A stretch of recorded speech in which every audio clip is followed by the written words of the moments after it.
you sent me this great article in speech by Sergei Lavrov last week for a Russian magazine, The Intelligence Officer.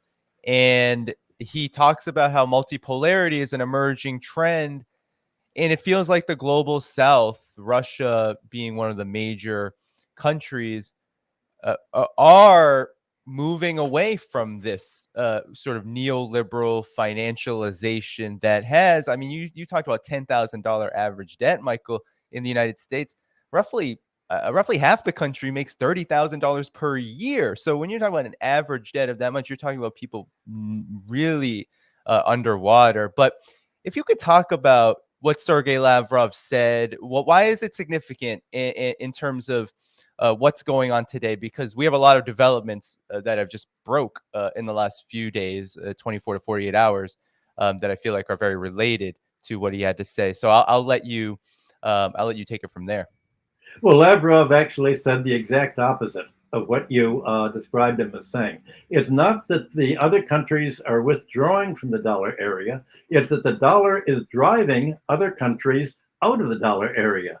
It's begun by long already in 1954 by grabbing Iran's overthrowing the government. And then after the Shah fell, it grabbed Iran's savings in the United States. But most recently, a year or two ago, it grabbed all of Venezuela's savings, its gold supply in the Bank of England. But most seriously, last year, the United States said, we don't like Russia has refused to sell its oil and gas to American buyers. Therefore, we're grabbing all of its money in the West, $300 billion. And we're grabbing it because we want to bankrupt Russia. Our intention is to bankrupt Russia and divide it into 5 states so it can never sort of become a strong military country again, and especially so that it cannot support China, which we also want to divide into a few states. So it grabbed Russia's money after and threatened to cut Russia, China, and other countries off from the SWIFT electronic bank clearing system so that their banks could not relate with the United States. And it raised an iron curtain, not to contain Russia or China and Iran, but an iron curtain around Europe to prevent Europe and other English-speaking countries. We can call them, Lavrov calls them the golden billion, the white population of the world, as opposed to the Russia and which is now considered racially and ethnically non-white by the Ukrainian Nazis. Basically, it's declared economic and social war against the whole rest of the world, and is isolating it with the sanctions that you've seen against Iran, Russia, rising sanctions against China over TikTok. America has said, if China develops a new technology in the United States, we insist that it sell its technology to Americans. We have to monopolize all information technology so that now that we've deindustrialized the American economy, we can live without industry simply by monopoly rents if we control the patents of information technology and chemical patents and health patents for pharmaceuticals. Then we can just live on our patent rights as if we're landlords. And in fact, monopoly rent, patent rent, and the rents from TikTok are very much like land rents. And this was the whole point of Adam Smith and John Stuart Mill and Ricardo in the 19th century, that America wanted to be a rentier economy. So Lavrov explained that, well, we've been isolated. And he said, we made a mistake in how we looked at the West. Even though NATO continued, despite the promises in 1991 that NATO would be dismantled if Russia dismantled its military alliances. Lavrov said, we thought that we had security in the fact that we were providing gas and oil and other raw materials to Europe, and it was becoming prosperous as a result of its economic ties with us. And we thought that this mutual gain of trade was going to ensure that there wouldn't be any hostility. And he said, we were surprised that you had last week the German foreign minister, Baerbock, saying that the German leadership finds it more important to support Ukraine. She said it's more important to support the Nazi Party there, no more important to promote the right wing Ukrainian government than to have European and German prosperity or what the voters want. Ms. Baerbock said it doesn't matter what the voters want. We're here to support Ukraine. Because she didn't add that she'd been put in place and nurtured for a decade by American financed non-governmental organizations that have found opportunists like her to promote their career, promote the career of people who are willing to, once they're in office, represent American foreign policy instead of their own voters. So there's a kind of, America has pulled a color revolution at the top.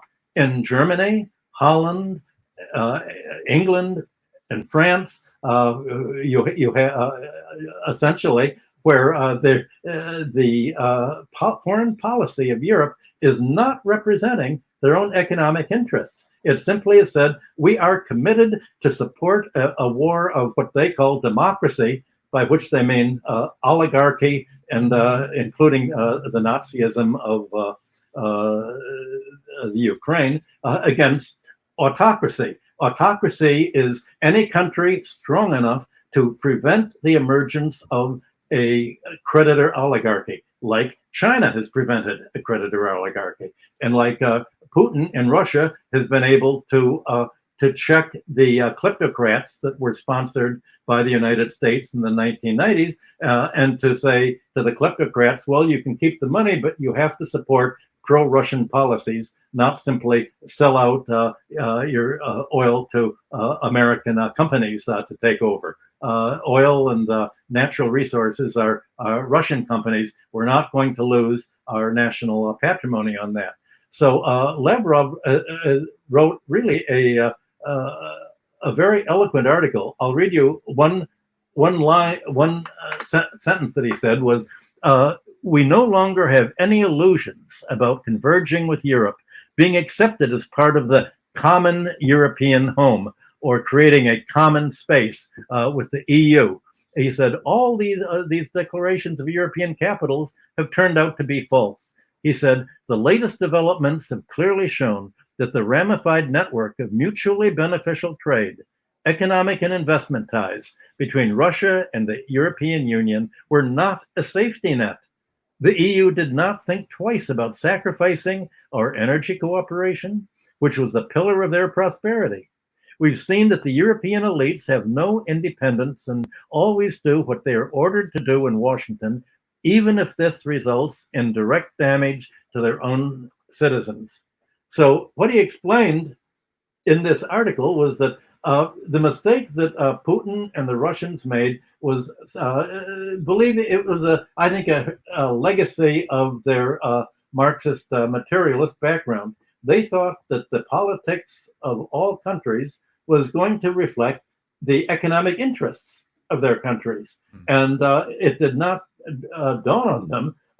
They couldn't quite believe that Europe and other countries would support a policy that was directly against their economic interests, like refusing to buy Russian oil and gas, which meant ending the entire German steel industry and the glass-blowing industry and the fertilizer industry, all of which required gas imports from Russia. So the sectors that had the German economy that had made Germany the leading dominant nation of the European Union are wiped out.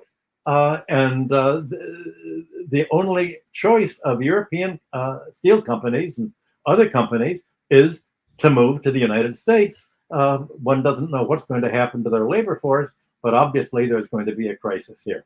So, and you're having similar policies in Holland, in France. You're having all these countries not acting in their own economic self-interest. Well, where does that leave the materialist approach to history when you're doing something like that? It's a surprise. And Lavrov said the global majority countries, where some 85% of the world's population lives, are not willing to pull chestnuts out of the fire for their former colonial parent states. And so last week you had a big meeting between the Russians and Africa. Next month you have a big meeting of African countries in St. Petersburg, Russia. You're having countries essentially being driven out of the American empire by the American policy of trying to have all or nothing. And you could say that, well, wait a minute, American policy also isn't really helping its economy. There's America had been getting a free ride internationally by the dollar standard. All the money that it spent on building 780 military bases around the world, pumped dollars into the economy, into foreign central banks, and they recycled this money to the United States, largely by buying treasury securities and just resending it back. And the Americans printed more money than it can ever afford to repay, just like a bank owes depositors more money than it can pay when it's the value of its mortgages and investments goes down.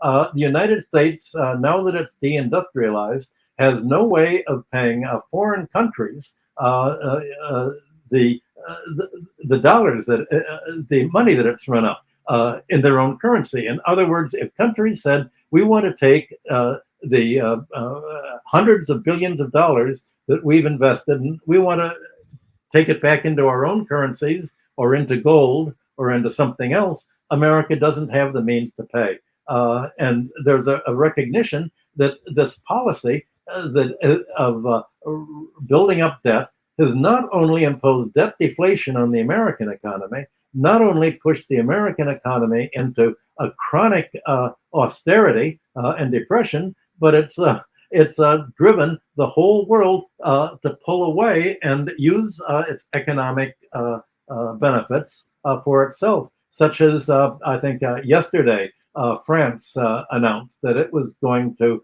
now buy gas and oil from China and pay in yen. You're already are having other countries denominating their trade no longer in dollars. It's not that they're withdrawing; it's that the United States has